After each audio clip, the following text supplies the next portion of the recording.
ஏகாதசி திதி அப்படிங்கிறது மகாவிஷ்ணுவை ஆராதிக்க வேண்டியதான ஒரு திதி. வைஷ்ணவ தினம் அப்படின்னு சாஸ்திரங்கள் சொல்லும்.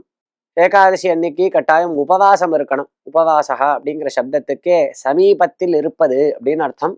சாப்பிடாம நம்மளுடைய சாப்பாடு தூக்கம் எல்லாத்தையும் விட்டு பகவான் கிட்டயே இருந்து சேவை பண்ணிட்டு இருக்க வேண்டியதான ஒரு நாள் ஏகாதசி. கட்டாயம் எல்லாரும் உபவாசம் இருக்கணும்னு சாஸ்திரம் சொல்லும். அன்றைய தினம் விவாகம் பண்ணக்கூடாது, உபநயனம் பண்ணக்கூடாது அப்படின்னு நிஷேதங்கள் இல்லை. அப்படி இருந்தாலும் ஒரு கல்யாணம் நாம் வீட்டுல பண்றோம், பொண்ணுக்கோ பையனுக்கோ பண்றோம் அப்படின்னா பல பேருக்கு உணவளிக்க வேண்டும், அன்னதானம் பண்ணணும். இந்த எண்ணிக்கையில அன்னதானம் பண்ணணும் அப்படின்லாம் சாஸ்திரம் இருக்கு. உபநயனம் பண்ணி வச்சோம், நம்ம குழந்தைக்கு பூனை போட்டோம்னா எந்த சங்கையில எத்தனை பேருக்கு அன்னதானம் அளிக்க வேண்டும், கல்யாணம் பண்ணினா எத்தனை பேருக்கு அன்னதானம் பண்ண வேண்டும்னு சாஸ்திரம் சொல்றது. அப்படி இருக்கிறச்ச கல்யாணம் பண்ணினோம்னா நிறைய பேருக்கு அன்னதானம் பண்ணணும்.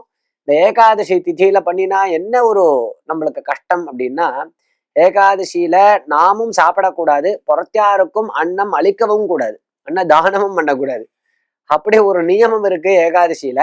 அப்படிங்கிறதுனால இந்த விவாகங்கள் உபநயனங்கள்லாம் இன்றைய தினம் வந்தா வச்சுண்டா நமக்கு அந்த ஒரு கஷ்டமானது ஏற்படுறது, எல்லாருக்கும் உணவளிக்க முடியாததான ஒரு சூழ்நிலை சாஸ்திர ரீதியா ஏற்படுறது. அப்படிங்கிறதுனால மற்ற தினங்கள்ல வச்சுக்கிறது உச்சிதம்.